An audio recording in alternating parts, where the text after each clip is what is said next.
Today we're going to learn factoring by grouping. Example 1, factor the given expression.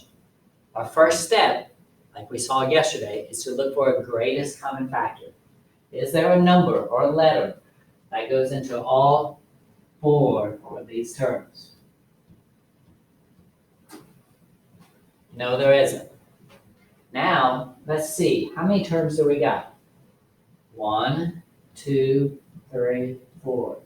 Whenever you have 4 terms and you want to factor it, you want to try this method called grouping. What you do is you group the first 2 terms together and you group the last 2 terms together. Now, let's look at the first 2 terms. What's the GCF of the first 2 terms? What's the biggest number and letter that goes into both of these? 3x. So we can factor out of 3x, just like we did yesterday.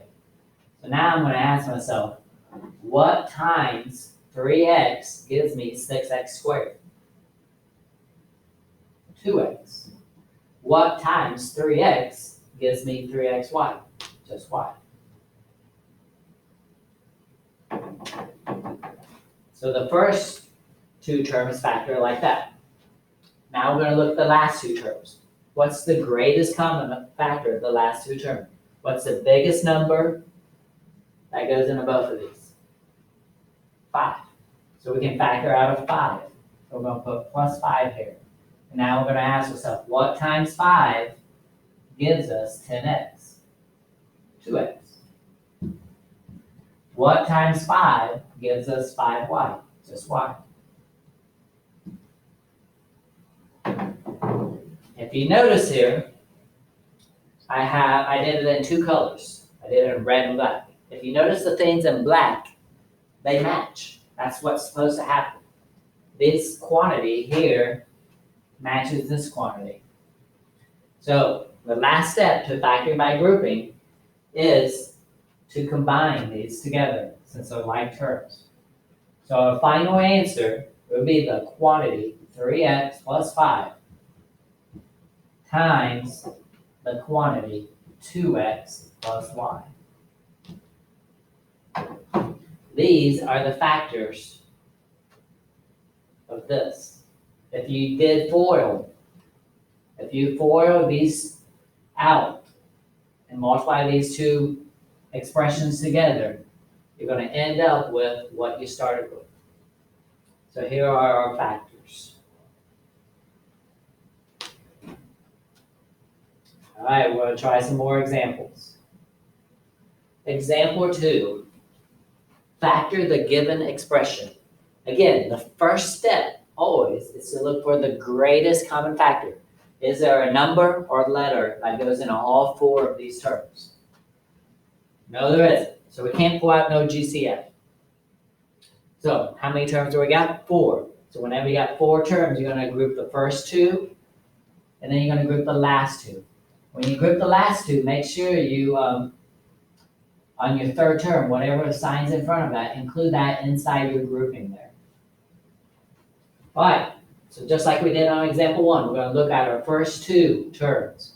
What's the greatest common factor that goes into both of these 2 terms? 3x. So we can factor out of 3x. So now I'm going to ask myself, what times 3x gives me 6x squared? 2x. What times 3x gives me 3x? 1. So I'm going to put a plus 1 there. Now, if you look at the last 2 terms, both of these 2 terms are negative.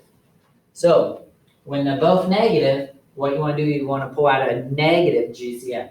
So what's the biggest number that goes into both of these? 2. But since they're both negative, we want to pull out a negative 2 there. So we're going to put minus 2.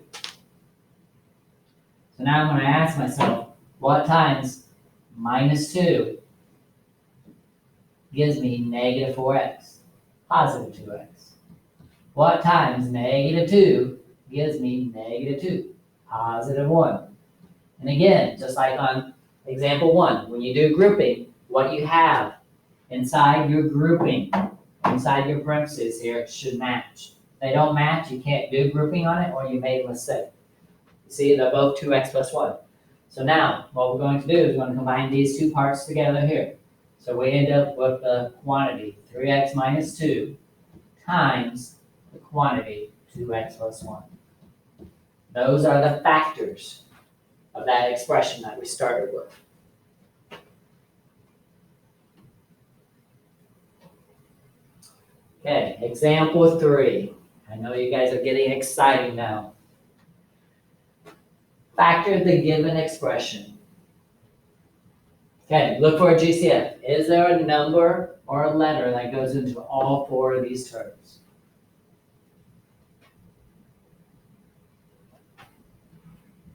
No, there's not. So, we're going to group the first 2 terms together and group the last 2 terms together.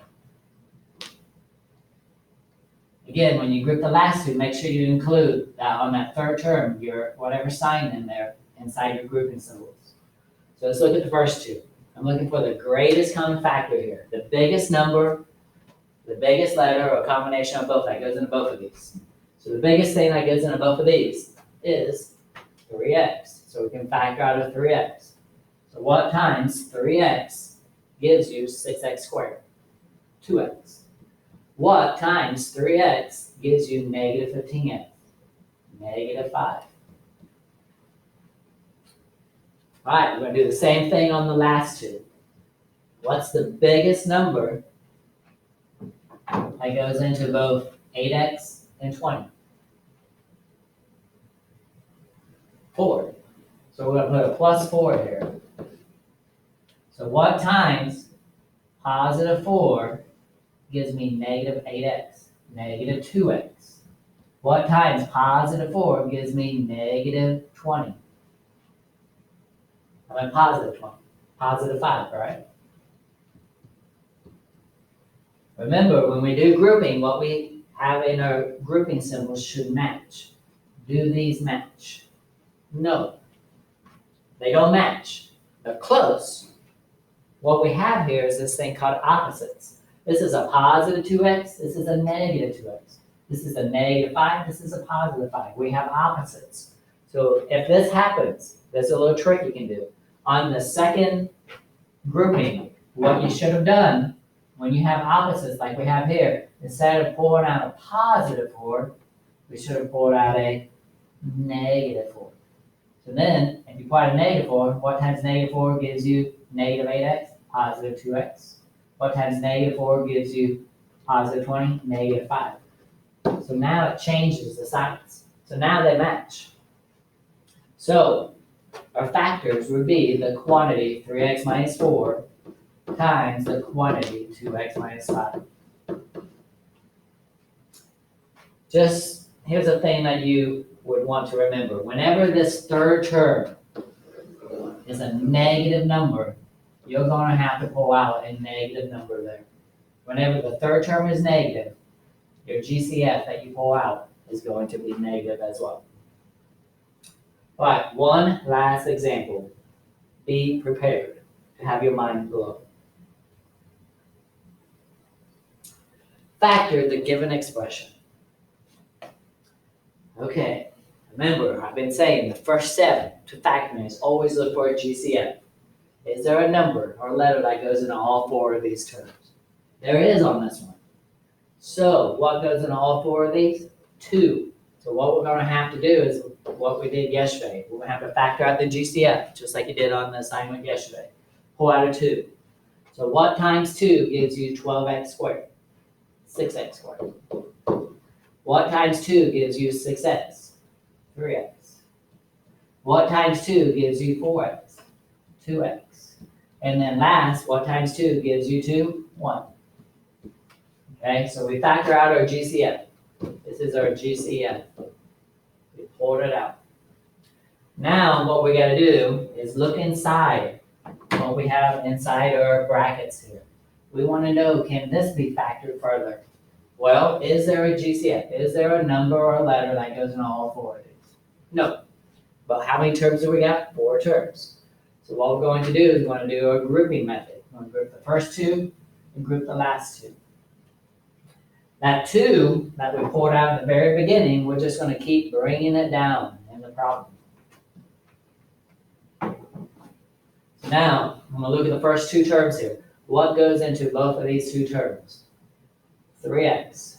So the first two terms factors to 3x times the quantity, 2x plus 1. And if you look at the last two terms, what goes into both of these two terms? What's the greatest common factor of 2x and 1? 1. 1's the largest number that goes into both of them. So what we're going to do is we're going to put a plus 1 here. What times 1 gives you this? Well, 2x plus 1. Do these match? Yes. So here's our final factors. It would be that 2 that we pulled out at the very beginning. And then we're going to combine these two parts here, 3x and the plus 1.